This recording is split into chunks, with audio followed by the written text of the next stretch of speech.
Om Sahana Vavatu Sahanau Bhunaktu Sahaviryam Karavavahai Tejasvinavadhitamastu ma vidvishavahai. Om Shanti Shanti Shanti.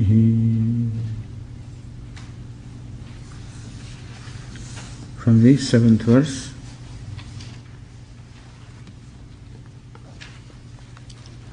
Yada yada hi dharmasya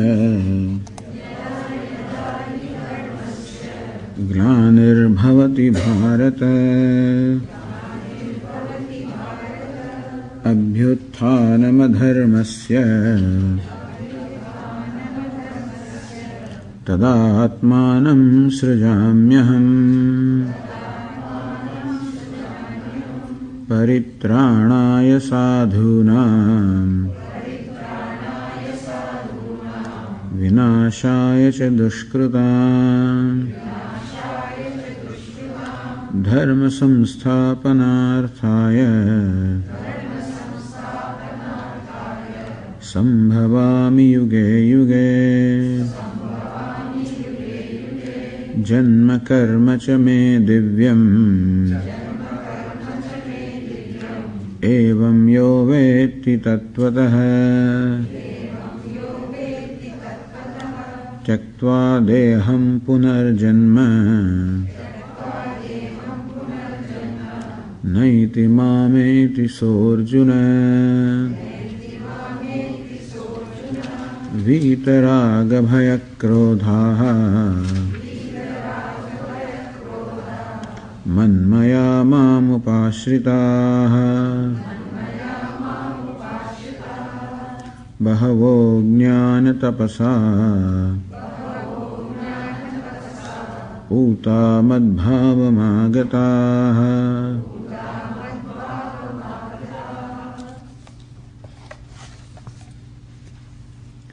So Lord Krishna presents himself as the ultimate goal to be sought. Not Lord Krishna as a person, but the principle that Lord Krishna represents, which is the principle of God, or Param Brahma, which is the self of all, which is all in fact. And therefore, what is meant by reaching Lord Krishna is reaching the limitlessness, or reaching the wholeness, which is one's nature, and which is everything's nature, which is all there is. What Vedanta teaches, all there is Krishna. Where the word Krishna means, the word Krishna is made of Krush and Na, these two elements. So this Krush means to be, and Na means Ananda. Krushihi bhuvachaka shabdaha nascha nirvritivachaka. Krush means to be, and Na means Ananda. Krishna means Sat and Ananda. So Sadananda, Tayoraikyam, Sadananda. So the word Krishna is explained as meaning Satchidananda, existence, awareness, wholeness. So when Lord Krishna says, those who come, they come to me, here Lord Krishna does not talk as a person. Throughout, essentially everywhere in Bhagavad Gītā, except in some places, Lord Krishna some place talks as a person also. But generally, he talks either as Ishvara or as Param Brahman. He talks either as Ishvara, who is omniscient, omnipotent, creator, sustainer, dissolver, Saguna Brahma, or he talks as Param Brahma and Nirguna Brahma. So here when it is said that knowing me thus, knowing the true nature of my birth, knowing the true nature of my karma or action, recognizing that even though there appears to be birth, in fact there is no birth because I am birthless. Even though there appears to be action, there is no action because I am actionless. And what is the nature of Lord Krishna is our nature also. Therefore, self is birthless, actionless, knowing that they reach me. Reach me means reach Satchit Ananda, reach the ultimate goal of the life, Satchit. This is what everybody wants. What everybody wants is Ananda or happiness. What everyone wants is just happiness. But if you ask, how much happiness do you want, or how long do you want to be happy, the answer will be, I want to be happy all the times. How much happiness do you want? Boundless happiness I want. How long do you want to be happy? All the time. Suppose we give you an injection. You will be sleeping or unconscious and be happy, enjoying that happiness all the time. No, I want to be conscious.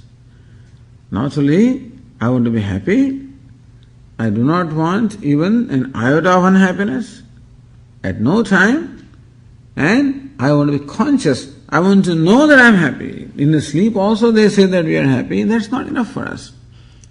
So I want happiness, not conditioned or not limited to time or place. And I want happiness when I am conscious. So happiness is called Ananda. Not limited to time is called Sat. And consciousness is called Chit. So what we are all seeking, an idea again, if I had my way, I would want that happiness without any effort. If I can have the limitless happiness, having to make no effort at all, that would be even desire. That is true. And only one place where I do not need to make effort is with myself. Meaning that this Satchit Ananda, existence, awareness, happiness or wholeness, I want to see as my own self. So this is what we are seeking. So Lord Krishna now says from that standpoint that I am Satchidananda. So really this is a dialogue between not two separate entities. You can say this is a dialogue between ourselves and ourselves. Our true nature, which is Satchidananda, which is Lord Krishna, or Satchidananda, is talking to I, the jiva, the ego, and enlightening me.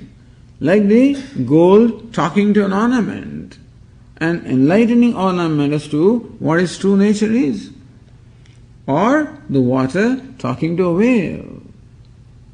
Not that water is different from wave, water is the very self of the wave. But the wave does not know that. Wave thinks that I am just a small little name and form. Ornament may not know that I am gold, ornament may think that I am just a bangle. So you can imagine gold talking to a bangle and saying, come on bangle, why are you sad? Oh, I am sad because look, this woman is only wearing me in the wrist and all the time I am banging. I guess that's how the name bangle must have come, All the time I am banging everywhere. And look at the necklace, how lucky it is. Totally no problem, no heat, no sun, no wear and tear, no banging, And so this bangle is sad because it is jealous of this necklace. If gold goes to necklace, that also is sad. Because it thinks that bangle is lucky. The grass is greener yonder always, and therefore the necklace says, look, how fortunate bangle is. Everybody sees that, nobody sees me. And so, I guess everybody has enough reasons to be miserable. Although, you have enough reasons to be happy also. But somehow, the reasons for being miserable seem to outweigh the reasons for being happy, and therefore, as we said, there are 1,000 places for becoming sad, hundreds of places for becoming miserable.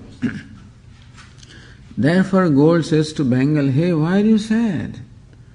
Why are you, Ashochan, you are grieving for what doesn't deserve to be grieved for.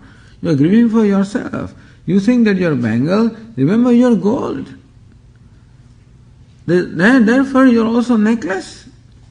Necklace is not different from you, bangle is not different from you, you are the self of all. And therefore, where is the jealousy in one?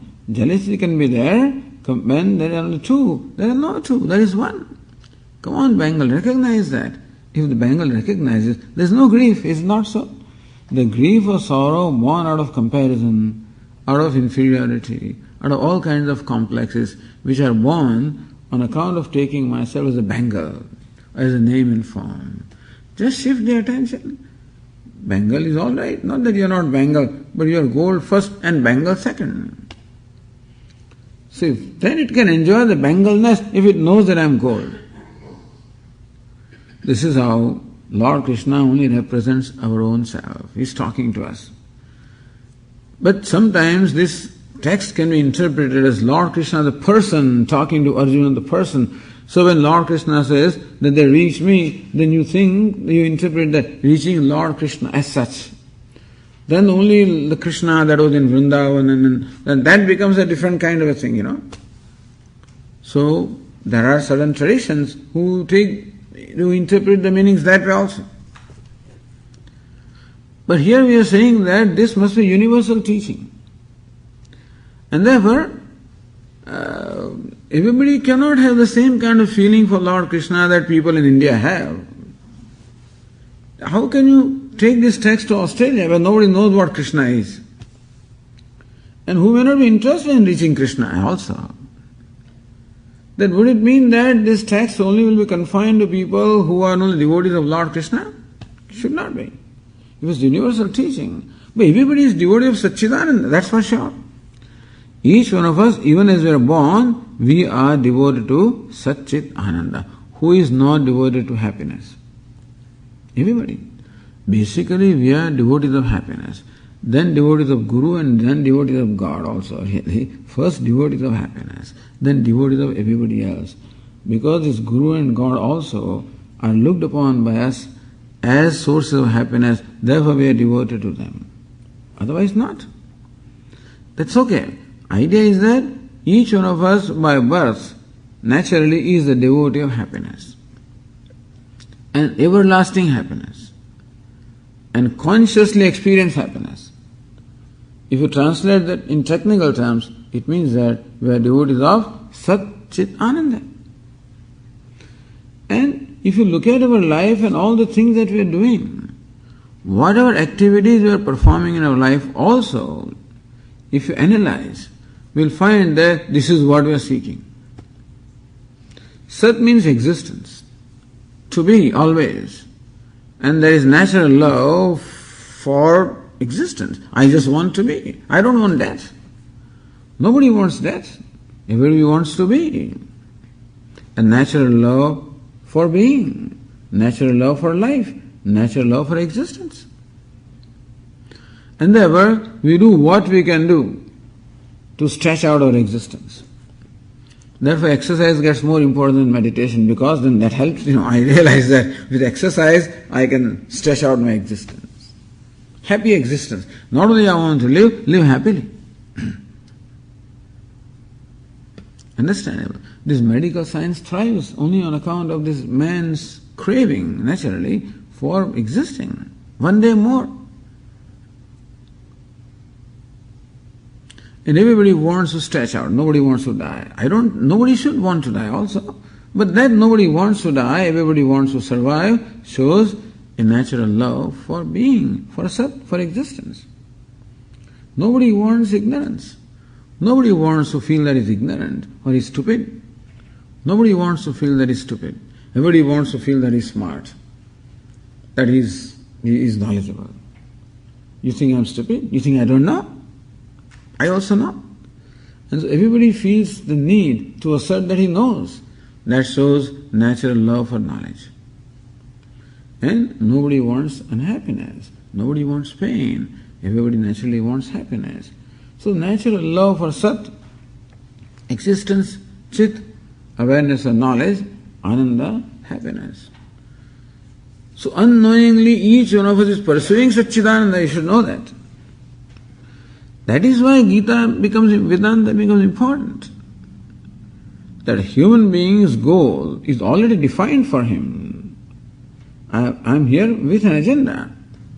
Unknowingly also, just as water unknowingly also flows to a lower level, so also, or a river automatically flows towards the ocean, which is its source and which is its true nature, and so also all of us are automatically flowing or seeking or trying to reach in the direction of Satchidananda. But that requires intelligent living, otherwise it doesn't happen. If you do not live intelligently, meaning if you do not properly use our free will, then we can quite travel in the opposite direction also and create miseries for us also, which is what human being generally does, unfortunately. Unfortunately, most people, not knowing how to live life, seem to create more misery for themselves. In the process of acquiring happiness, we tend to create more unhappiness. That is lack of intelligent living. That's Vedanta provides us intelligence. So when Lord Krishna says, Tyaktva deham punarjana naiti mamedi sorjana, here Arjuna, they attain me, they reach me.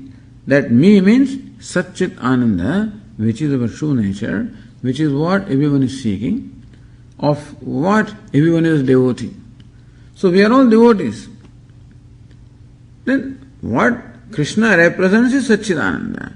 What Shiva represents also is Satchidananda. Satchidananda given a form, that's all. It's called Shiva and Krishna and Rama, whatever. It's nothing but same Satchidananda. How to worship him? Because Satchit Ananda has no form. It's not a tangible entity, and therefore, how to express your worship? Therefore, he's just given a form. Krishna, or Rama, or Shiva, or whatever, Ishtadevata we call it. Therefore, worshipping the Devatas also ultimately amounts to worshipping only Satchidananda. But anyway, so coming back to the 10th verse, who are the people who reach your Lord? Vitaraga bhakrodaha. When Lord Krishna says, knowing truly as I am, they reach me. How do we know truly as you are? What is required to be done for us to know you truly as you are? Lord Krishna says, a lot of preparation is required. An important preparation is working with our mind and identifying wherever we find raga or attachment, where we find bhaya or fear, where we find krodha or anger. So when we see that in our mind, we should be constantly working to diffuse those feelings. If raga or attachment arises or craving arises, simple desire is okay. I mean, I'm hungry, there is desire for eating food is a natural thing. I don't think Vedanta would grudge that. That I need a dwelling place, I need clothes to cover my body, I need a car to transport myself from a place to this, I need a telephone to communicate, that's okay. These desires are all right, because they are the desires for things which we require to conduct our day-to-day life. So you require money also, you require all these things are required. That is not called craving, understand? What is called raga or craving is when I cannot do without a certain thing. Clothes are okay, but I must have only brand name clothes. That would be called raga. Food is fine, but only gourmet food, this kind, then that would be called raga. A car is okay, but only a particular kind of car, then that would be called raga. And that part is binding. That I am hungry, that I need food is okay. That is not binding me, but that a particular kind of food I must have. That binds me because it makes me dependent upon that particular thing. If I do not get that particular kind of food, then I am unhappy. Not recognizing that the primary purpose of food is to appease hunger. Instead of food being looked upon as a means of appeasing hunger, it is looked upon as a means of appeasing my ego. I want car, a particular kind of car, not only because I want to be I want a means of transportation, but because of identification, this is car, I have a Mercedes, or I have a this, and I have a whatever, BMW, whatever. So that car is used as a means of gratification of ego, understand? That part is binding. So that is called raga, which is what Pujya Swami will say, binding desire, meaning the binding aspect of a desire. Not just a desire, but binding desire. Without desire, there cannot be life. Without some attachment also, there cannot be life. But binding attachment is a problem. There's a natural attachment for my children, or for my family, for my friend, that's okay. It is that attachment which helps me to take care of them. So that attachment which enables me to take care of the people, that is all fine. But binding attachment, that I cannot do without that. That care is giving something. But then when I become so used to that, if I don't have the opportunity to give, then I become miserable. That will be called binding. So we have to look out for the binding part of the desire. Very often, when Vedanta, not understood properly, would be interpreted as teaching us that give up all desires, which is not possible as long as we live. Give up all attachment, which also will be very difficult as long as we are living in the family and society. What is to be given up? The binding part of it. That's called raga. And so we can analyze every desire. And before jumping to fulfill the desire, we can ask our mind, what do you expect to achieve as a result of fulfilling desire? Are you seeking to fulfill your natural need, or you are seeking to fulfill a cultivated need? Natural need is to appease hunger. Cultivated need is to appease hunger with a particular kind of food, particular kind of thing. So what does the mind want? So before doing anything, first step is to understand things. And so let us understand our mind. Let us understand its needs. Let us understand its, So when we find that the mind, this is a binding part, then you have to work with that aspect. Fear. Fear also comes from attachment. As we said in the morning, comes from attachment and aversion. So, wherever there is fear, understand that there is something I want to hold on to. There is something I want to hold on to. Because my security, happiness depends upon them. I don't want to let it go, and the fear is what will happen if that goes away. So fear shows that I am badly dependent upon something for my sense of well-being or security. And the prospect or possibility of separation from that causes fear. Even fear of death also, because I want to hold on to my body. I'm not suggesting we should not, but even fear of death also is because how can I be without this body? I think that I'll be wiped out when the body is not there. So therefore, any kind of fear always arises from an attachment. Fear shows that there is something I'm attached to, something I'm holding on to, something I don't want to let go. That also shows dependence. Vitaraga bhai krodha. Krodha is anger. Anger comes whenever. Anger shows that I'm making a demand. Anger shows that I'm making a demand upon. I'm trying to control somebody or something. So, habit of controlling the behavior of other people, controlling the whole world around me, that's what we generally want. Then I feel comfortable. When I can control people around me, I feel I'm in charge. Then I'm comfortable, I'm all right. When I cannot control them, I feel that I'm helpless. And so, anger is a result of a frustrated demand when the world does not fulfill my demand, does not oblige me by fulfilling demand. Even little children don't fulfill demand. There is a question of anybody. He says, no, I'm sorry. Can you switch off the TV? I'm sorry. Simple. And so you can do what you want. Therefore, anger, we can learn from every experience of anger. Even when you got angry, all right. When the mind calms down, ask the mind, what did you want? Which demand is not fulfilled? Which desire is not fulfilled? Always find some desire, some demand, some expectation. Ask the mind, drop it. Can you drop it? Can you give freedom to the world to be what they are? Don't demand that they should always be for you. Give them the freedom. So, anger will go to the extent that we give the world the freedom to be what it is.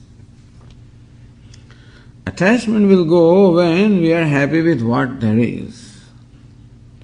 Fear will go when we are willing to accept whatever comes. When can that happen? Manmaya, Lord Krishna says, when they are identified with me, when we are surrendered to Ishvara, then all these things also will go. When there is surrender to Ishvara means that we accept Ishvara in our life. Recognizing that, as we said, He is the one who creates, who does everything. So situation that I am confronting every moment is created by Him. And to the extent that I can accept those things as His prasad or as gift, to that extent, there will be no resentment, there will be no resistance, there will be no anger, there will be no fear. I feel very safe and secure in the lap of Ishvara. And therefore, no fear. I know that He is there. Or, whatever happens always is His doing, and therefore, I need not be afraid. Whatever happens, happens for my good. No craving. Whatever He gives is fine with me. Whatever He takes away is fine with me. Whatever He gives is because that is enough for me. He does not give because I don't need it. So, what is my manmaya? Identifying with Ishvara means that we de-identify with the ego and identify with the order. What is identifying with the ego? Identifying with the ego means that I am committed to my likes and dislikes, my demands. Drop them, do not resist Ishvara, and let Ishvara enter the life. So manmayaha, those people who are identified with me, mam upasitaha, surrender to me. So manmayaha, those who are identified with me, mam upasitaha, who are surrendered to me. This me can be either Saguna Brahma or Nirguna Brahma. Me can be, if you look upon it as a devotee, it is Ishvara, the creator, sustainer, or me can be our own self, Satchidananda, Mam upasitaha, manmayaha. So the only thing they do is that this is Mam, they only want me and nothing else. In their life, they do not want anything other than me. And as we say, if we really analyze what we want, we will find that the want behind all the wants is only Him, Satchidananda. Devotees such as this, Bhagavad, many devotees, Jnana tapasa putaha, those are purified by the penance of knowledge. Jnana tapas. Tapas means penance. Jnana means knowledge. Tapasa means by penance. By the penance in the form of knowledge. So this fourth chapter is a chapter of knowledge. And therefore, here when Lord Krishna means I, He means Param Brahma or Nirgunam Brahma or Satyam Jnanamantam Brahma or Satchit Ananda. So Mam upasitaha, those people who are only seeking the knowledge of the self and nothing else. Jnana tapasa, by the tapas or penance in the form of knowledge. Meaning that they are simply seeking the knowledge. How do you gain knowledge? By constantly meditating upon, deliberating upon the meaning of the statements of Upanishad. And therefore, those who are devoted, listening to scriptures called Shravanam, Maranam, reflecting upon what they have listened to, Nididhyasanam, deep meditation to assimilate what they know. And so, Jnana tapas, the penance in the form of knowledge, means that a person is devoted to only pursuit of knowledge and he doesn't want anything else. Because there is a conviction that the only problem in my life is one of ignorance. Whatever I look upon as the cause of my unhappiness, I will want to remove that. Therefore, through our actions, we are trying to remove the causes of unhappiness or sorrow. But when we recognize that the only cause of unhappiness is ignorance, not knowing my true nature, not only that, but having a wrong perception about myself. Not only do I not know that I am limitless, but I take myself to be a limited being. This wrong perception is the cause of all my unhappiness and nothing else. If this becomes very clear to me, Vedanta Vijnana Sunischitarthaha, those people on whom this conviction has come that what Vedanta teaches is right. Vedanta teaches that you are limitless, yes. And that the only reason why you feel a sense of limitation is you do not know this truth about yourself. And therefore, solution to all the problems is the knowledge of myself. That's the Sunischartha.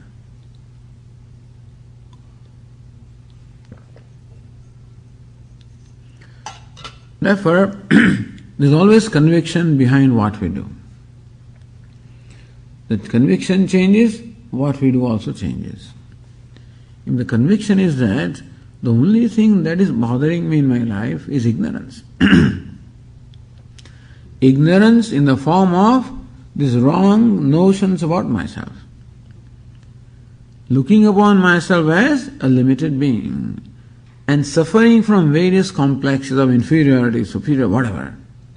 All of these are the result of not knowing myself, and therefore the way to solve the problem of sadness or sorrow or smallness or unhappiness is to recognize the true nature of myself.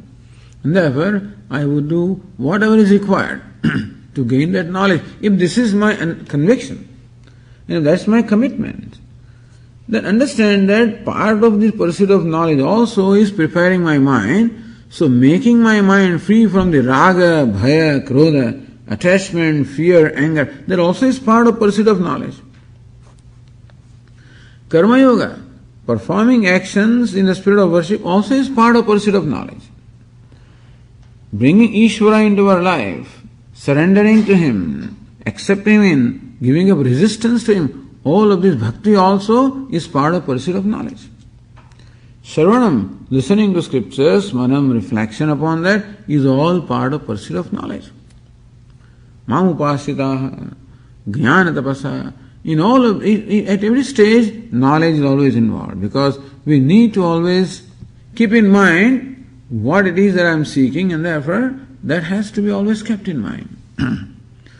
And this process is the most purifying process. Jnana tapasa.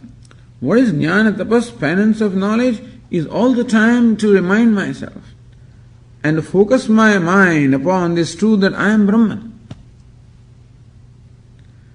And that diffuses any complex which arises from taking myself to be a limited being. So jnana tapasa putaha, we'll discuss this later on also.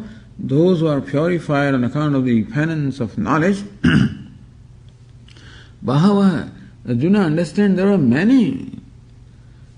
So in the tradition there have been many aspirants like that. Madbhavam agataha, those who reach my being, meaning those who reach me or those who become liberated. So Lord Krishna says that I am the goal, being Satchidananda, and that this pursuit has been an ancient pursuit. And countless people have walked on this path. And then also we feel a little reassured, that this is, when somebody comes with something new, then we wonder. Suppose when a pharmaceutical company comes up with a new drug, generally you'll be reluctant to try. You won't like to be the first one to try. These days, of course, they have all these trial runs and they try upon innocent human beings, and then whatever, first animals and then human beings. Make them scapegoats. But still, you will want to try something which has proved the taste of time. That's what Lord Krishna says.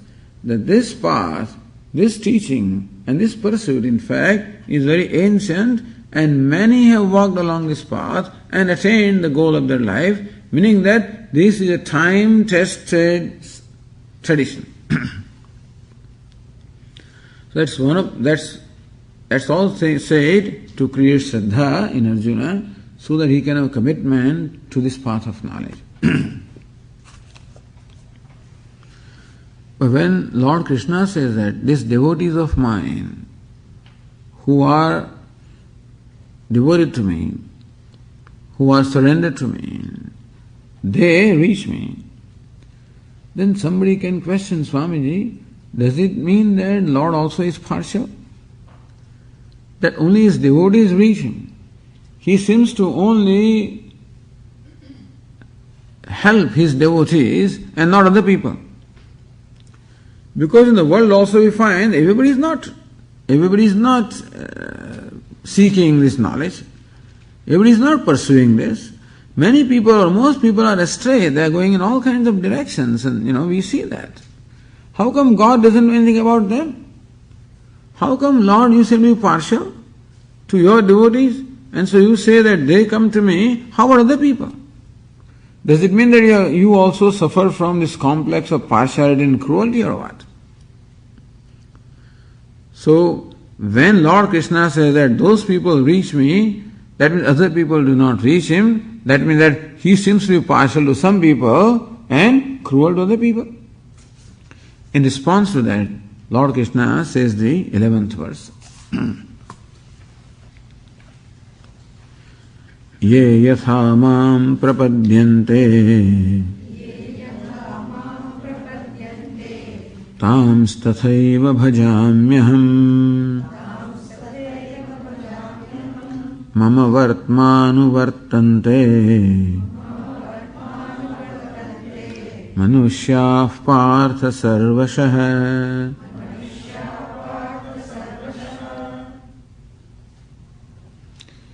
Ye yatha mam prapadyante tan tatha eva bhajami aham. In whichever way, yatha, in whichever way, or for whatever purpose, for whatever desired end. Lord Krishna says there are many devotees who worship me. But even all the devotees of the Lord do not seem to get the same result. Even all the devotees of the Lord also are not liberated. Even there also there seems to be some classification. That among devotees also a few are liberated, not others. It is said in the 7th chapter, Manushyanam sahasreshu kaschid yatadi siddhe yatatam avisiddhanam kaschin mam veti tatvatah. There is one among thousands who in fact pursues this path, and among thousands who are pursuing this path, there is someone who reaches me. So even among devotees of Lord also, not all of them reach him. What is the reason? So Lord Krishna says, Ye yatha mam prapadyante tams tasaiva bhajamyam. In whichever way they worship me, they all worship me all right, but everybody comes with a different agenda. People do worship Ishvara, God, but each one has their own agenda. And therefore, I do not give them moksha. I do not give them moksha because they have no value for moksha. If they had a value, I would give them. Like a child who wants a candy. He already has consumed 3. Now he wants a 4th candy. You are not going to give him 4. He says, no. But then, children being what they are, he throws, tantrum and cries and creates a big scene. And particularly when your friends are visiting, when a child behaves like that, it becomes very embarrassing. So somehow you want to quieten the child, appease the child. So you say, oh, okay, all right. You take out a wristwatch, a Rolex golden wristwatch from your wrist and give it to them. Come on, take this, okay? I'm giving it.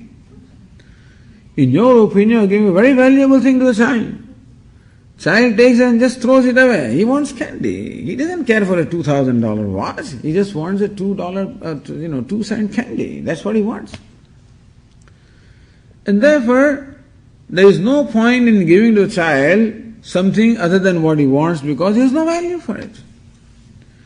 That is his level of maturity so far, that all he can see is nothing but candy. That is the most important thing for the child. And therefore, if you give him this thing, some precious jewel, he'll throw it away. Similarly, Lord Krishna says that the devotees coming to me have different levels of maturity. And therefore, there are very rare few who have the value for moksha. Most other people only want mundane things in their life. They don't want these things. Many devotees come to me only when they are in great difficulty. And when they do not find any way out of the difficulty, that is when they come to me as a last resort. Okay, and pray to me, worship me. Oh Lord, please release me. And I do that. That's what I give them. Lord Krishna says that I give them what they want. Inasmuch as devotees want different things, therefore you find me giving them different things and not giving moksha to everybody. We have told you this story earlier also. When Lord appeared as Nrsimha, as half lion and half man, to bless his devotee, that child Prahlada, who was being tortured by his own father Hiranyakashipu. What an amount of torturing! As I said yesterday, the Hiranyakashipu was a demon who declared that I am God, worship me. Don't say Om Namo Narayana, say Om Namo Hiranyaya. And everybody was, but except his own son. His son was a devotee of Lord Narayana. You know why? I shouldn't say only why, but one of the important reasons is when he was pregnant, this Prahlada, when his mother was pregnant, when he was in the womb of his mother, at that time, his mother was taken to sage Narada in his ashrama. And that is where she spent the last months of her pregnancy. And every day sage Narada would sing the glories of the Lord. They say the child also becomes conscious, I guess. He starts understanding in the last 3 months or something like that. So, that's what it must have been. And therefore, this child in the womb was listening to glories of the Lord. I don't know what transformation happened in mother, but it happened in the child. So as the child, even when he was born a great devotee of Lord Narayana. So in spite of his father telling me, worship me, Narayana, don't utter his name, because he just hated him. He hated this Narayana, hated Hari, hated Vishnu, hated God. But his boy would keep on repeating that name. To convert him, this boy was sent to Gurukulam, to 2 demon gurus, Come on, teach this fellow, give him some sense. They tried very hard to convert him. But instead he converted all his guru, all the other children were converted by this fellow. After the classes, he would assemble everybody and then he will recite, come on, chant, Om Namo Narayana. After some time, the father asked the guru, come on, bring the child, let me see what he has learnt. So this guru brings the child, says, come on, what have you learnt? Om Namo Narayana. So the father is angry. At the guru also. He was going to punish him. He says, no, please, I haven't taught him this. Come on, try again. Again he goes, again he comes back. He's defying his father. And his father is, this boy should be killed. And all efforts were made to kill him. He was thrown from the top of the mountain. They tried to drown him in water. And in fact, an elephant ran over him. What torture? He says, just hurry. Nothing happened to him. And finally his father was so mad. He says, I'm going to kill you now. Let me see where your Hari is. Where is your Hari? Where is your Narayana? He's everywhere. Even he's in this pillar also. Yes. Let me see where he comes out. And he took his sword and was about to kill the child. And from the pillar really came out Hari, Narahari. And so half lion, Hari also means lion. Half lion and half man. And he killed this Hiranyakashipu. This is the story. Because paritranaya sadhunam, to protect my devotees. In some places, like in Bhagavatam, Lord Krishna says that I don't get too mad when they hate me or when they condemn me. It doesn't matter much to me. But when they start harassing my devotees, then I cannot stand. So we'll find that it is whenever the devotees have been harassed or tortured, something has happened. So he appeared and killed them. And then says to this child Prahlada, come on Prahlada, I'm very happy with you. Come with me to Vaikuntha. I would come here to take you to Vaikuntha. The child also is too wise, over wise. Says, Lord, I'm very happy that you are asking me to come to Vaikuntha, but I cannot come alone. Will you please let me, all my friends also join me, because they are all with me? So Lord says, what's one condition? They should want to come, okay? Then I'll take them. Sure, who would not want to come to Vaikuntha? And then he goes to his friend and says, come on, Lord has come here. He's going to take us to Vaikuntha, let us all go. So what Vaikuntha? You don't know, Vaikuntha is the abode of the Lord. What will you do there? His friends say, hey, wait a minute, we still have to do a lot of things. We have to still have to play, we have to grow up, we have to get married, we have to make fun. We'll talk about Vaikuntha later on. Nobody was, ready. So Lord Krishna says, what can I do? Even if I give them Vaikuntha, they have no value for it. They want only their toys, that's all. They want their playthings, they don't want this. People are immature. So many devotees come to me merely because they are in great trouble, they want me to save them. Once they forget me, they are on their own way, then I'm in my place, then they remember again when again another trouble comes. There are a few more mature devotees who come to me whenever they need anything to fulfill their desires. Artharthi. I fulfill their desires. Some people want money, I give them that. Some people want this, whatever they want, I give them. There are a few who want to know me, who come to me for knowledge. I give them knowledge. And there are very, very few who want liberate moksha. I give them that. So Arjuna, I am not partial to anybody. I am not cruel to anybody. Except that people do not have value for moksha. Therefore, an important thing is for us to discover a value for moksha. That is the desire behind all the desire. That is what we are seeking. We do not realize that. And we think that we want this and that thing of the world, but through those things ultimately we are seeking only moksha. When that becomes a priority, then everything else in the life will change. But anyway, therefore Lord Krishna says that I give my devotees what it is that they want. Mu vartamanu vartante manushyaha partha sarvashaha. He partha, in every way, all the devotees in fact follow only my path. In all ways, people are following my path. In short, I am the person who gives everything, Wherever they go, ultimately the giver of the fruits of action is only one Lord, Ishvara. He is called Karma Phaladata. He is called the dispenser of the results of action. So whenever any action is performed by anybody, the result of action always comes from him. In that sense, everybody comes to me. Or we can say that Arjuna understands that ultimately everybody wants me, knowingly or unknowingly. As you just said, knowingly or unknowingly, each one of us wants only Satchit Ananda. And therefore, they all follow my path only. They always want me. But at the same time,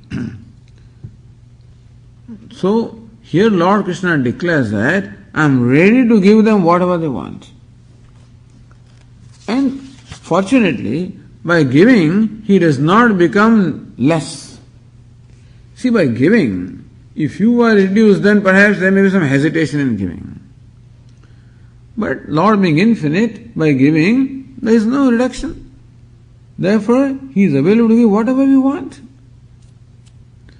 If this is so, then how come, Lord, they do not all worship you? How come they do not worship you with the Satchidananda?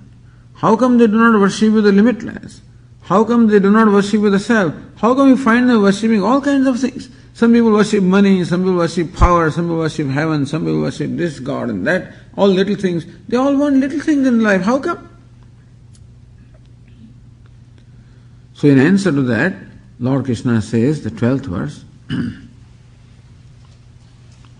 Kāṅkṣantah karmanam siddhim yajanta iha devataha kshipram himanushe loke siddhir bhavati karmaja.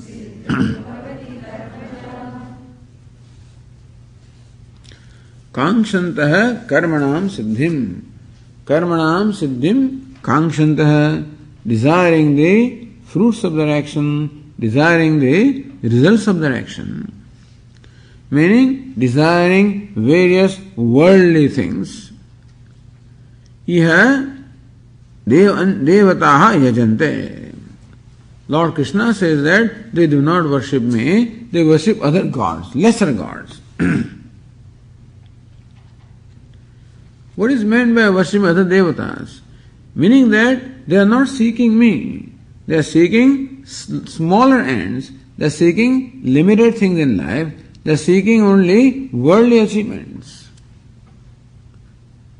Even those who worship Lord Krishna, when Lord Krishna says that they do not worship me, or they worship other devatas, what is meant is that even when a person worships Lord Krishna, let us say, for a limited gain, that means that he is not really worshipping Lord Krishna, he is worshipping somebody else.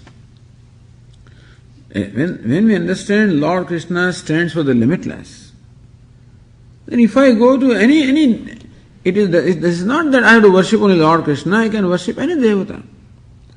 I can be a devotee of Lord Ganesha, Lord Dakshinamurti, or Lord Shiva, or Lord Krishna, or anybody for that matter, whatever the tradition is.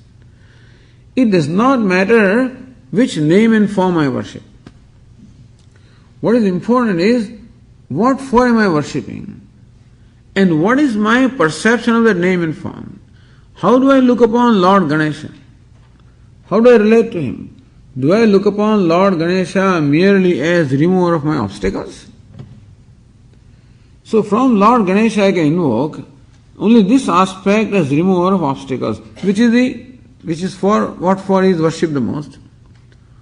Or I can invoke from same Lord Ganesha also Saguna Brahma, the creator, sustainer, dissolver, that Saguna Brahma, Ishvara, that also I can invoke. Or I can invoke from Lord Ganesha also Nirgunam Brahma, Satyam Jnanananda, Satchidananda, also I can invoke. One Ganesha stands for everything. He stands for a particular devata who does particular thing like removal of obstacles or fulfilling some desires. He also stands for Ishvara, who is omniscient, omnipotent, omnipresent. He also stands for Param Brahma, who transcends everything. It is up to me what I invoke from him. So when I pray to Ganesha, what do I invoke from him? So when Ganesha says they don't worship me, he says that I am Satchidananda, I am the limitless. People come to me all right, but only for paltry things. They just want to pass the examination. They want to pass a certain test. They want just a job. They just want some promotion. They want, okay. So even though they are supposedly worshipping Lord Ganesha, they are not worshipping the limitless that Ganesha is. They are only invoking a small aspect of Ganesha. Understand? What are we invoking? When you're seeking somebody's favor, like this king, as I said, is going with his retinue. He's riding his elephant and his whole retinue is there. It's going along his kingdom. And he comes to the outskirts of the town, and he sees a man seated under a tree and weeping. So his king asks this man, "Hey, who are you?" He says, "Sir, I'm a beggar." "Why are you weeping?" "I don't want anybody in my kingdom to be unhappy. What do you want? What can I give you?" He says, "Oh king, I just broke my begging ball. Can you give me a new begging ball?" All right. So from the king, this fellow is invoking how much? Just the giver of a begging ball. You could ask for anything, but that's all you can ask for. And so what am I invoking from any god? I am invoking merely a giver or fulfiller of a small desire? Or do I want him to just remove my trouble? Do I just want him to fulfill a desire? Or do I want him to give knowledge? What do I want? And therefore, in whichever way Lord Krishna or Lord says, in whichever way they invoke me, in that manner I bless them, I favor them. And this moksha marga, this path of moksha, it does not seem to yield results right away. the path of knowledge also does not seem to yield the results right away, because it requires a lot of preparation. It requires purification of mind. And therefore now we have a choice of performing our action as a means of fulfilling a mundane desire, or we have the choice to perform the same action as a means of purification of mind.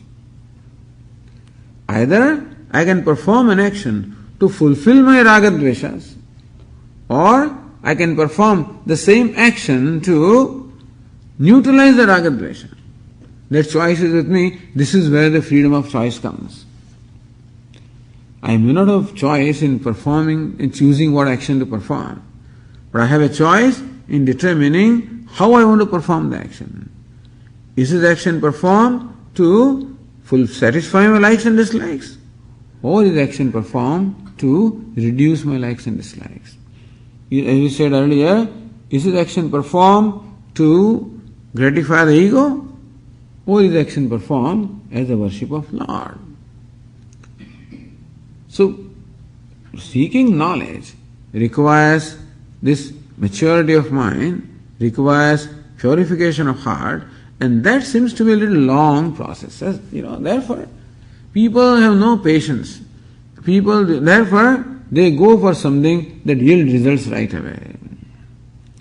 So, perform an action and you get the result. The worldly result comes right away. But result in terms of knowledge comes later on, because it requires an intermediate step, antahakana shuddhi, purification of mind. So here Lord Krishna says that nobody is seeking purification of mind, everybody is seeking only fulfilling worldly desires, and it's easy to do. Kshipram hi manushe loke siddhir bhavati karmaja. When you perform an action, when you worship Lord to fulfill a desire, that desire is easily fulfilled, and therefore people take that path of worshipping God even just to fulfill their desires and not to become free from desires. So you can ask God to please make me free from desire, or you can ask God to please fulfill this desire. Becoming free from desire is a long path. Fulfilling desire is an immediate path. So there is immediate gratification. The idea is that in fulfilling the desire there is immediate gratification. Whereas in becoming free from desire there is a very delayed gratification. Since people want immediate gratification, therefore they perform desire-prompted actions.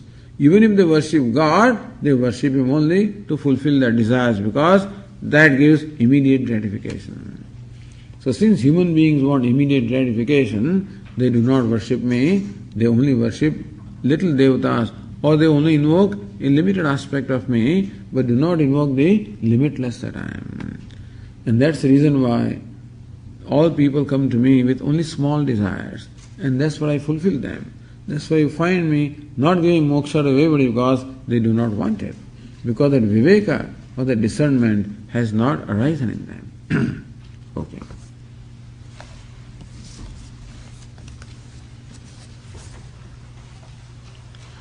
Om Purnamadav Purnamidam Purnat Purnamudachyate Purnasya Purnamadaya Purnameva Vashishyate. Om Shanti Shanti Shanti. Shankaram Shankaracharyam Keshavam Badarayanam Sutra Bhashya Krutau Vande Bhagavantau Punah Punah. Ishvaro Gururatmeti Murti Bheda Vibhagine Vyomavad Vyapta Dehaya Dakshinamurtaye Namaha. Om Shanti Shanti Shanti. Hari Om. Shri Gurubhyo